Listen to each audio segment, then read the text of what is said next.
ತೇರ್ದಾಳ್ ನಗರದಲ್ಲಿ ವಕ್ಫ್ ಬೋರ್ಡ್ ಹಟಾವೋ ದೇಶ್ ಬಚಾವೋ ಇದರ ನೇತೃತ್ವದೊಳಗ ನಮ್ಮ ರೈತ ಬಾಂಧವರು ಮುಂಚೂಣಿಯಲ್ಲಿ ಸಂಘದ ಮುಂಚೂಣಿಯಲ್ಲಿ ಈ ಕಾರ್ಯಕ್ರಮ ನಡೀತಾ ಇದೆ. ಈ ಕಾರ್ಯಕ್ರಮದಲ್ಲಿ ಸಾನ್ನಿಧ್ಯ ವಹಿಸಿರ್ತಕ್ಕಂಥ ಮೈಗೂರು ಶ್ರೀಗಳಲ್ಲಿಯೂ ಮಾತನಾಡಿ ಹೋಗಿರ್ತಕ್ಕಂಥ ನಮ್ಮ ಹಳೆಂಗಳಿ ಶ್ರೀಗಳಲ್ಲಿಯೂ ಹಾಗೂ ಗಂಗಾಧರ ಶ್ರೀಗಳ ಪಾದಗಳಲ್ಲಿ ಸಹಿತ ಶ್ರೀ ಸಾಷ್ಟಾಂಗ ನಮಸ್ಕಾರವನ್ನು ಮಾಡಿ ಈ ಕಾರ್ಯಕ್ರಮದಲ್ಲಿ ಮುಂಚೂಣಿ ಹೋರಾಟದಲ್ಲಿರ್ತಕ್ಕಂಥ ನಮ್ಮ ನಾಯಕರಾದಂಥ ಬಸನಗೌಡ ಪಾಟೀಲ್ ಅವರೇ, ಅದೇ ಪ್ರಕಾರ ನಮ್ಮ ಹಿರಿಯ ಮುಖಂಡರಾಗಿರ್ತಕ್ಕಂಥ ರಮೇಶ್ ಜಾರಕಿಹೊಳಿ ಅವರೇ, ಹಾಗೂ ಹಿಂದಿನ ಸಚಿವರಾಗಿರ್ತಕ್ಕಂಥ ಅರವಿಂದ್ ಲಿಂಬಾವಳಿ ಅವರೇ, ಕುಮಾರ್ ಬಂಗಾರಪ್ಪ ಅವರೇ, ನಮ್ಮ ಸಂತೋಷ್ ಅವರೇ, ಹಾಗೂ ವೇದಿಕೆ ಮೇಲೆ ಆಸೀನರಾಗಿರ್ತಕ್ಕಂಥ ಇನ್ನುಳಿದ ಎಲ್ಲ ಪ್ರತಾಪ್ ಸಿಂಹ ಅವರೇ, ಇಲ್ಲಿವರೆಗೆ ತಾವು ಮಾತನಾಡಿರ್ತಕ್ಕಂಥ ಮಾಜಿ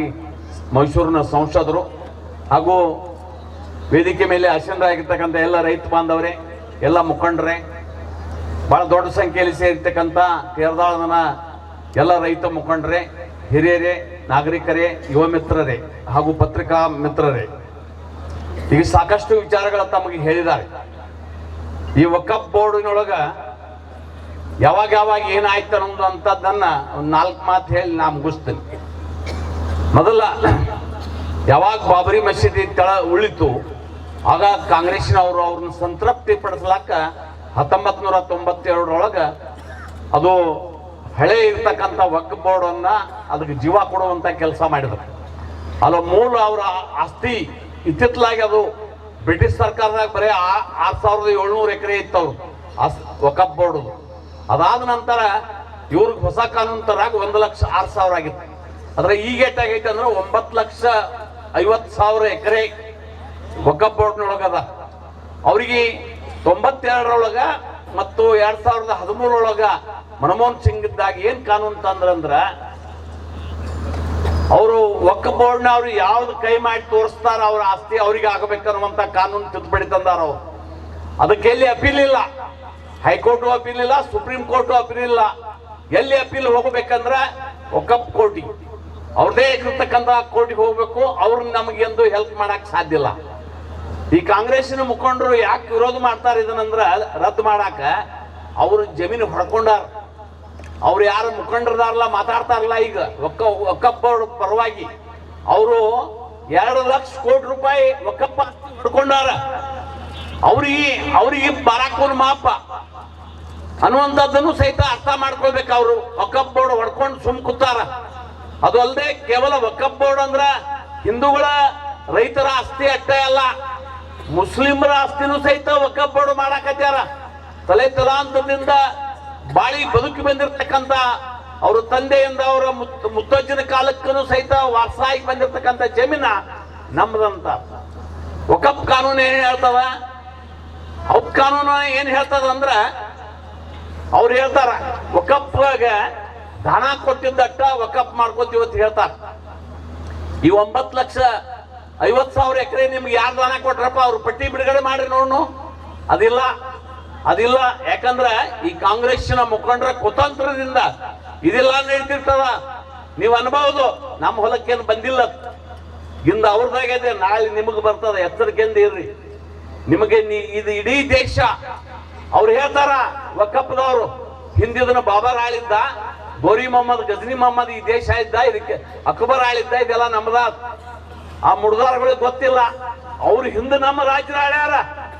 ಅವ್ರ ಹಿಂದೆ ನಮ್ಮ ರಾಜ್ಯರಲ್ಲಿ ರಾಣಾ ಪ್ರತಾಪ್ ಸಿಂಹ ಅವರು, ಶಿವಾಜಿ ಮಹಾರಾಜರಂತವ್ರು ಅವ್ರ ಹಿಂದೆ ನಮ್ದಿದ್ರ.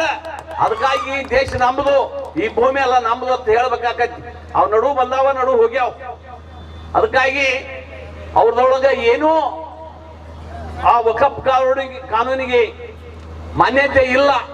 ಈಗ ತಂದಾರ ಈ ಕಾಂಗ್ರೆಸ್ನವರು ವೋಟ್ ಬ್ಯಾಂಕ್ ತುಷ್ಟೀಕರಣ ರಾಜಕಾರಣ ಮಾಡ್ಲಾಕ ಈ ಕಾನೂನುಗಳನ್ನ ತಿದ್ದುಪಡಿ ಮಾಡಿ ಕೊಡುವಂತ ಕೆಲಸ ಮಾಡ್ಯಾರ. ಒಬಾಮಾ ಹೇಳ್ಯಾನ, ಹಿಂದಿನ ಅಮೆರಿಕದ ಅಧ್ಯಕ್ಷ ಇನ್ನೊಂದು 10 ವರ್ಷ ಕಾಂಗ್ರೆಸ್ ಇದ್ದಿತ್ತು ಈ ದೇಶದಾಗಿತ್ತಂದ್ರ ಈ ದೇಶವನ್ನ ಮಾರಿ ಹೊಕ್ಕಿದ್ರಂತ ಅವನು ಬುಕ್ನ್ಯಾಗ ಬರ್ಕೊಂಡಾನ. ಆ ಬುಕ್ನ್ಯಾಗ ಬರ್ಕೊಂಡಾರ. ನೀವು ಯೂಟ್ಯೂಬ್ನ್ಯಾಗ ಬಂದೈತಿ, ನೀವು ಓದಿರ್ಬಹುದು ಬಹುಶಃ. ಆ ಕಾರಣಕ್ಕೆ ಇನ್ನಾದ್ರೂ ಎಚ್ಚರ ಆಗೋದು ಅಂತ ಕೆಲವು ಮತ್ತೊಬ್ಬನ ಹೋಗೋದು ನೋಡ್ಬೇಡ್ರಿ ನೀವು. ನಾವೆಲ್ಲರದು ಕೂಡ ನಮ್ದು ಇನ್ನು ಅವಂದು ಹೋಗತಿ, ನಾಳೆ ನಮ್ದು ಹೋಗತಿ ತಿಳ್ಕೊಂಡು ನೀವು ಹೋರಾಟ ಮಾಡುವಂತ ಸಂದರ್ಭ ಇದು ಬಂದದ. ನಮಗೇನೂ ಬಂದಿಲ್ಲ, ನಾನು ಆಸ್ತಿ ಹೋಗಿಲ್ಲ ಅಂತ ನೀವು ಮನ್ಯಾಗ ಕೂತ್ರಿ ಅಂದ್ರ ನಾಳೆ ನಿಮ್ಮನ್ನ ಬಿಡುದಿಲ್ಲ, ಹುಷಾರ್. ಈಗ ಬಾಂಗ್ಲಾದೇಶದ ಉದಾಹರಣೆ ಹೇಳಿದ್ರಲ್ಲ, ಬಾಂಗ್ಲಾದೇಶ ಹೊಡೆದಾಗ 30% ಅಲ್ಲಿ ಹಿಂದೂಗಳಿದ್ರು, ಈಗ ಅಗದಿ 4-5% ಉಳ್ದಾರ. ಅವ್ರನ್ನೂ ಸಹಿತ ಅವ್ರು ಕಡಿಮೆ ಹಂಗಂದ್ರೆ ಸಮುದ್ರ ದಂಡಿ ನಿಂದ್ರಿಸಿ ಅಟ್ರನ್ನು ಗುಂಡು ಹಾಕೊಂಡ್ರು. ಅದು ನಿಮ್ಗೆ ಇತಿಹಾಸ ಹೋದ್ರೆ ಒಟ್ಟ ಆ ರೀತಿ ನಮ್ಮ ದೇಶಕ್ಕೆ ಪರಿಸ್ಥಿತಿ, ಬಾಂಗ್ಲಾದೇಶದ ಪರಿಸ್ಥಿತಿ ನಮ್ಮ ದೇಶಕ್ಕೆ ಬರಬಾರ್ದಂದ್ರ ಇಂಥ ಕಾನೂನುಗಳನ್ನು ವಿರೋಧ ಮಾಡ್ಲಾಕ ನೀವು ತಯಾರಾಗಬೇಕನ್ನುವಂತ ಮಾತನ್ನ ಈ ಸಂದರ್ಭದಲ್ಲಿ ನಾನು ಹೇಳ್ತೇನೆ. ನಮ್ಮಲ್ಲಿ ಒಂದು ಧರ್ಮವನ್ನ, ಒಂದು ಜಾತಿಯನ್ನ ವಿರೋಧ ಮಾಡುವುದು ಅಷ್ಟೇ ನಮ್ದು ಎಲ್ಲ. ನಮ್ಮ ರೈತರ ಅನ್ನ ಏನು ಕಸಿತಾರಲ್ಲ ಅದನ್ನು ಉಳಿಸ್ಕೊಳ್ಳುವಂತ ಕೆಲಸ ಮಾಡ್ಲಿಕ್ಕೆ ನಾವು ಹೋರಾಟ ಮಾಡ್ತೀವಿ, ನಮ್ಮ ನಾಯಕರು ಹೋರಾಟ ಮಾಡ್ತಾ ಇದ್ದಾರೆ. ಆದ್ರಿಂದ ಕಾಂಗ್ರೆಸ್ನವ್ರು ಹೇಳ್ತಾರ, ನೀವು ಬಿಜೆಪಿ ಸರ್ಕಾರ ಇದ್ದಾಗೂ ವಕಫ್ ಬೋರ್ಡ್ ನೋಟಿಸ್ ಬಂದಿದ್ದು ಅಂತ ಹೇಳ್ತಾರ. ನಿಮ್ಮ ಹಣೆಬಾರ ಅದ. ನೀವು 92ನಾಗ 2013ರಾಗ ಕಾನೂನು ತಿದ್ದುಪಡಿ ಮಾಡಿಟ್ಟಾರಲ್ಲ, ಅದಾಗ ಅವಕಾಶ ಸಿಕ್ಕ ನಮಗ್ ನೋಟಿಸ್ ಬಂದಾವ. ಆಯ್ತಪ್ಪ, ನಮ್ಮ ಸರ್ಕಾರದಾಗ ನೋಟಿಸ್ ಬಂದಿಲ್ಲೋ, ನಾವ್ ಆಯ್ತು ವಕಫ್ ಬೋರ್ಡ್ ರದ್ದು ಮಾಡ್ಲಾಕ್ ನಾವು ಕೈ ಎತ್ತೀವಿ, ತಯಾರದೀವಿ. ನೀವು ಬರ್ತೀರಾ? ಅದಕ್ಕೆ ಬರಂಗಿಲ್ಲ. ಅವ್ರಿಗೇನು ಅನ್ಬೇಕ? ಇವರು ರಾಜಕಾರಣ ಮಾಡ್ತಾರೆ ಎಲ್ಲದರಾಗೂ. ಮೊನ್ನೆ ಒಬ್ಬ ರೈತರ ಚಿತ್ರದುರ್ಗದಾಗ ರಾಯಚೂರ್ದಾಗ ಅವನು ಹೊಲ ವಕಫ್ ಬೋರ್ಡ್ ಮಾಡಿ ಟ್ರ್ಯಾಕ್ಟರ್ ಸೀಜ್ ಮಾಡ್ಯಾರ ಪೊಲೀಸರನ್ನ ಹಚ್ಚಿ. ಅವನ ಮ್ಯಾಗ ಲಾಠಿ ಚಾರ್ಜ್ ಮಾಡ್ಯಾರ ರೈತರ ಮ್ಯಾಗ. ನಾಳೆ ನಿಮಗೂ ಬರ್ತದ, ಹಂಗ ನಿಮಗೂ ಬರ್ತದನ್ನ ಅರ್ಥ ಮಾಡ್ಕೊಂಡು ನಾವು ಮಾಡ್ಬೇಕಿಷ್ಟ. ನಾವು ಒಂದಾಗ್ಲಿಕ್ಕೆ ಅಂದ್ರೆ ಉಳಿಯಂಗಿಲ್ಲ. ಅದಕ್ಕ ಪ್ರಧಾನಮಂತ್ರಿ ಹೇಳ್ಯಾರ, ನಾವು ಒಂದು ಏಕಾಯ್ತು ಸೇಫೈ ಅಂತ ಅದಕ್ಕೆ ಹೇಳ್ತಾರ. ನೀವು ಒಟ್ಟರು ಒಂದಾದ್ರೆ ನಿಮಗೆ ಉಳಿಗಾಲ ಅದ. ಇಲ್ಲಿ ನೀವು ಹೊಡೆದ ಹಿಂಗ ಈಗ ಹೇಳಿದ್ರಲ್ಲ ಪ್ರತಾಪ್ ಸಿಂಹ ಅವರು, ನಾ ಲಿಂಗಾಯ್ತು, ನಾ ಜೈನು, ನಾವು ಬ್ರಾಹ್ಮಣು, ನಾವು ಮರಾಠ, ನಾವು ಕುರುಬರು, ನಾವು ಹಿಂಗ್ ಹೇಳ್ಕೋತೋ ಅದ್ರ ನೀವು ಯಾರು ಒಬ್ಬೊಬ್ರನ್ನ ಹೊಡೆದು ಒಕ್ಕಳಿಸ್ತಾರ. ಆಗ ನಿಮ್ಮ ನೆರವಿಗೆ ಯಾರು ಬರಂಗಿಲ್ಲ. ಈಗ ರೈತರ 6 ವರ್ಷ ಅಡ್ಡಾಡ್ತಾರ ಕೋರ್ಟಿಗೆ. ಅವ್ರ 6 ವರ್ಷ ಆಯ್ತು ಅವ್ರು ಕೋರ್ಟಿಗೆ ಅಡ್ಡಾಡ್ತಾರ. ಹೊಲ್ದಾಗ ಬೆಳೆ ಇಲ್ಲ, ರೈತರ ಪರಿಸ್ಥಿತಿ ಏನಾಗ್ಯದ? ಅವ್ರಿಗೆ ಕೆಲಸ ಮಾಡ್ಲಾಕ ಇದು ಇಲ್ಲ. ಅವ್ರಿಗೆ ತಿಂಗಳಿಗೆ 2 ತಿಂಗಳಿಗೊಮ್ಮೆ ಬೆಂಗಳೂರಿಗೆ ಹೋಗಿ ಕೋರ್ಟ್ಗೆ ರೊಕ್ಕ ಖರ್ಚು ಮಾಡ್ಕೊಂಡ್ ಬರ್ಬೇಕು. ವಕಫ್ ಕೋರ್ಟಿಗೆ ಹೋಗಿ ಜಿ ಹುಜೂರ್ ಹತ್ತು ಮುಂದಿಂದಿರ್ಬೇಕು. ನೋಡ್ರಿ, ಇವ್ರ ಸ್ವಂತ ಆಸ್ತಿ ನೂರಾರು ವರ್ಷಗಳಿಂದ ಅದು ಒಕ್ಕಲ್ತಾನ ಮಾಡ್ಕೋತ ಬಂದಾರ. ಅವ್ರ ಮುಂದೆ ಜಿ ಹುಜೂರ್ ನಂದತ್ತು ಕೊಡ್ಬೇಕಿದಕ್ಕೆ. ಆದ್ರ ವಕಫ್ ಅಂತ ಹೇಳ್ರಂದ್ರ ಅವ್ರ ಕಾಗದ ಪತ್ರ ತೋರ್ಸು ಜರೂರ್ ಇಲ್ಲ ಕಾನೂನ್ಯಾಗ. ಈ ರೈತರ ತೋರ್ಸ್ಬೇಕು, ನಮ್ದು ಹಿಂಗೈತಿ ನೋಡ್ಬೇಕಂತ. ಅವ್ರು ತೋರ್ಸು ಜರೂರ್ ಇಲ್ಲ. ಅವ್ರು ಹೇಳ್ಯಾರ, ಅವ್ರ ಕಾನೂನು ಹಂಗ ಮಾಡಿಕೊಟ್ಟಾರ. ಈ ದೇಶವನ್ನ ಮತ್ತೊಮ್ಮೆ ಇಸ್ಲಾಂ ದೇಶ ಮಾಡ್ಲಾಕ್ ಕೊಡುವಂತ ಕೆಲಸವನ್ನ ನೀಚ ಕಾಂಗ್ರೆಸ್ ಮಾಡ್ತಾ ಇದೆ.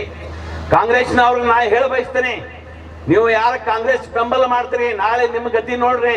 ನಿಮ್ಗ ನೀರಿ ಬಂದಾಗ ನೀವು ಉಳಿಯಂಗಿಲ್ಲ, ನಿಮ್ದು ಉಳ್ಸಂಗಿಲ್ಲ. ಅವ್ರು ಅದನ್ನ ಅರ್ಥ ಮಾಡ್ಕೊಂಡು ನೀವು ಈಗ ಬೆಂಬಲ ಮಾಡುವಂತ ಕೆಲಸ ಮಾಡ್ರಿ. ಯಾಕಂದ್ರ ಈ ದೇಶ ಉಳಿಬೇಕಾದಲ್ಲ, ನಮ್ಮ ಮಕ್ಕಳಿಗೆ ಮೊಮ್ಮಕ್ಕಳಿಗೆ ನಮ್ಮ ಈ ಧರ್ಮವನ್ನ, ನಮ್ಮ ಜಮೀನನ್ನ, ನಮ್ಮ ಮನೆಗಳನ್ನ ಬಿಟ್ಟು ಹೋಗುವಂತ ಕೆಲಸ ಆಗ್ಬೇಕು. ನೋಡ್ರಿ, ನಮಗ ಜಾತಿವಾದಿಗಳ್ತಾರ ಅವ್ರು. ಪಾಕಿಸ್ತಾನ ಬಾಂಗ್ಲಾದೇಶದಾಗ ನೋಡ್ರಿ, ಹಿಂದೂಗಳ ಪರಿಸ್ಥಿತಿ ಏನಾಗ್ಯದ, ಕ್ರಿಶ್ಚಿಯನ್ ಪರಿಸ್ಥಿತಿ ಏನಾಗ್ಯದ, ಜೈನರ ಪರಿಸ್ಥಿತಿ ಏನಾಗ್ಯದ, ಸಿಖ್ರ ಪರಿಸ್ಥಿತಿ ಏನಾಗೈತಿ ನೋಡ್ರಿ. ಅಲ್ಲಿ ನೋಡಿ ಪಾಠ ಕಲಿಲಿಕ್ಕಂದ್ರ ನೀ ಭಗವಂತನು ಈ ಭೂಮಿಗಿಳಿದು ಬಂದ್ರು ನಿಮಗೆ ಬುದ್ಧಿ ಬರಾಕಿಲ್ಲ ಅಂದ್ರೆ ನಿಮ್ಮನ್ನ ಯಾರು ಉಳಿಗಾಲಿಲ್ಲ ಅಂತ ತಿಳ್ಕೊಳ್ಳುವಂತ ಕೆಲಸ. ಅದನ್ನ ದಯಮಾಡಿ ಇನ್ನಾದ್ರೂ ಎಚ್ಚರ ಆಗ್ರಿ. ಯಾರೋ ಒಬ್ಬರ ರೈತರು, ಸಾಮಾನ್ಯ ರೈತರು ಹೊಕ್ಕಿದ್ರ ಊರೆಲ್ಲ ಕೂಡಿ ಅದನ್ನ ಅಪೋಸ್ ಮಾಡುವಂತ ಕೆಲಸ ಮಾಡ್ರಿ. ನಮ್ಗೆ ಯಾರಿಗೆ ನಾಳೆ ನಮಗ್ ವೋಟ್ ಹಾಕ್ಲಿಕ್ಕೆ ಬಿಡುವಾರಿ ನೀವು. ಅದ್ರ ರೈತರನ್ನ ಉಳಿಸುವಂತ ಕೆಲಸ ಮಾಡ್ರಿ. ಇಲ್ಲಿ ದೇಶದಾಗ ರೈತರನ್ನ ಉಳಿಸುವಂತ ಕೆಲಸ ಮಾಡ್ರಿ. 400 ಎಕರೆ ಜಮೀನು ಹೊಂಟದ. ಅವ್ರು ಏನ್ ಪಾಪ ಮಾಡ್ಯಾರ? ಅವ್ರ ವಕಫ್ ಬೋರ್ಡ್ ಆಗ್ಲಾದ್ಯದ. ಅಲ್ಲಿ ಒಂದು ಸೊಸೈಟಿ 12 ಎಕರೆ ಅದನ್ನ ವಕಫ್ ಬೋರ್ಡ್ ಮಾಡ್ಕೊಂಡಾರ. ಈಗ ಇಲ್ಲಿ 21 ಎಕರೆ ಅಮ್ಮನಿಗೆರ ಹೊಲ ನಮ್ಮ ಹಿಂದದ. ಇಲ್ಲಿ 2 ಕೋಟಿ ರೂಪಾಯಿ 1 ಎಕರೆ ಮಾರ್ತದ. ಅದು 21 ಎಕರೆ ಕೋರ್ಟ್ನ್ಯಾಗ ನ್ಯಾಯ ನಡೆದದ. ಎಲ್ಲಿ ಹೋಗುದು? ಎಲ್ಲಿ ಹೋಗುದು ಹೇಳ್ರಿ? ಆ ಕಾರಣಕ್ಕೆ ದಯಮಾಡಿ ನಮ್ಮ ರೈತ ಬಾಂಧವರಲ್ಲಿ, ನಮ್ಮೆಲ್ಲ ಯುವಕರಲ್ಲಿ, ಹಿರಿಯರಲ್ಲಿ, ನಾಗರಿಕರಲ್ಲಿ ನಾ ವಿನಂತಿ ಮಾಡ್ಕೋತೀನಿ, ಇದ್ರಾಗ ರಾಜಕಾರಣ ಇಲ್ರಿ. ದಯಮಾಡಿ ರಾಜಕಾರಣ ಇಲ್ಲ. ದೇಶ ನಮ್ಮ ಸನಾತನ ಧರ್ಮ ಉಳಿಬೇಕಾದ್ರ ಇದಕ್ಕೆ ಹೋರಾಟ ಮಾಡೋದು ಬಹಳ ಅತ್ಯವಶ್ಯದ.